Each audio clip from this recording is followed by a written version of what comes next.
Bonjour à toutes et à tous et bienvenue dans cette nouvelle bulle de pierre. Alors, je vais vous parler d'un bouquin qui, à mon sens, devrait être remboursé par la Sécurité sociale, tellement je le trouve important. C'est le dernier bouquin de Boris Cyrulnik, Le laboureur et les mangeurs de vent. C'est vraiment un livre dans ces temps d'élections en France, de guerre en Ukraine, de tas de chamboulements à gauche et à droite. C'est vraiment un livre qu'il faut lire. Ce n'est pas toujours facile, mais ceci dit, Cyrulnik a quand même un don extraordinaire pour la vulgarisation. Et c'est vrai qu'en le côtoyant, on se croirait presque intelligent, tellement il nous explique des choses complexes avec une facilité déconcertante. Je vais tout simplement vous lire les deux premières pages de Le laboureur et les mangeurs de vent de Boris Cyrulnik. Titre du chapitre: Préparer les enfants à la guerre. Dès qu'ils ont été vaincus, les terribles surhommes se sont transformés en compagnons agréables. J'avais 7 ans quand j'ai assisté à cette métamorphose.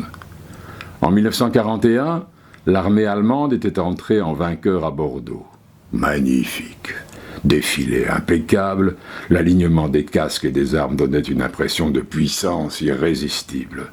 La beauté des chevaux harnachés de plumes rouges, la musique guerrière, les tambours hypnotisants dégageaient une impression de force formidable. Autour de moi, on pleurait.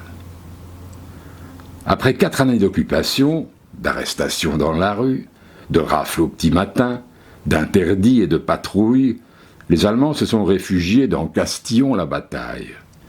Ils ont pris possession de la ville, placé des sentinelles sur les points d'observation et dressé des barrages aux entrées de cette ville. Les résistants FTP communistes et FFI gaullistes, associés pour une fois, ont encerclé le bataillon allemand. En 1944, l'officier savait que le nazisme avait perdu la guerre et que tout combat ne pouvait que provoquer des morts inutiles. Il a déposé les armes pour protéger ses hommes. Les mots que j'ai entendus signifiaient capitulation, dans le langage de tous les jours. Ah, plein le cul la guerre. Et le capitaine a signé. Alors, les redoutables surhommes sont devenus de gentils paysans. Quand ils se sont rendus, j'ai vu des milliers de soldats débraillés, marcher tête basse à la queue leu-leu, surveillés par une dizaine de gamins mal armés qui les ont entassés sur la place des villages.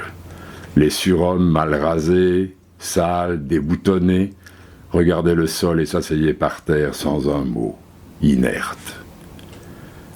Quand l'armistice a été signé, les fiers soldats, devenus prisonniers de guerre, se sont mis torse nu pour travailler avec les paysans qui les hébergeaient. Ils entretenaient les vignes, soignaient les animaux et blaguaient avec les passants. Ils faisaient signe aux enfants, leur disaient des mots français ou allemands, je ne sais plus, mais je voyais que ces hommes n'étaient plus redoutables, puisqu'ils parlaient en souriant et allaient cueillir des fruits que nous ne pouvions pas atteindre.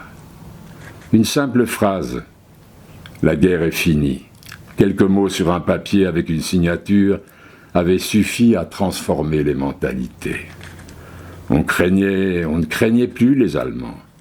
Les résistants les protégeaient des insultes et des crachats, en demandant aux agresseurs français de manifester un peu de dignité. Dans mon esprit d'enfant, j'ai pensé qu'il était possible de haïr, de s'entretuer légalement, et soudain de changer de mentalité. Il suffisait d'un mot pour voir le monde autrement. C'est dans l'enfance qu'on pose les problèmes fondamentaux avec lesquels on fait sa vie. C'est avec l'âge qu'on découvre que 2 ou 3 mots suffisent pour thématiser une existence. Voilà, je vous le conseille très vivement. C'est un superbe bouquin dont le sous-titre est « Liberté intérieure et confortable servitude ». Merci et à la prochaine.